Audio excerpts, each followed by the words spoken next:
أعوذ بالله من الشيطان الرجيم بسم الله الرحمن الرحيم দয়াময় পরম দয়ালু আল্লাহর নামে। والذين يؤمنون بما أنزل إليك وما أنزل من قبلك وبالآخرة هم يوقنون। এবং তোমার প্রতি যাহা নাজিল হইয়াছে ও তোমার পূর্বে যাহা নাজিল হইয়াছে তাহাতে যাহারা ঈমান আনে ও আখিরাতে যাহারা নিশ্চিত বিশ্বাসী, أولئك على هدى من ربهم وأولئك هم المفلحون।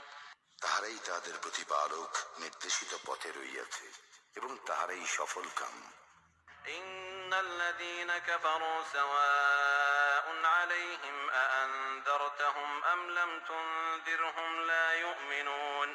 যারা কুফরি করিয়াছে তুমি তাহাদেরকে সতর্ক করো বা না করো তাহাদের পক্ষে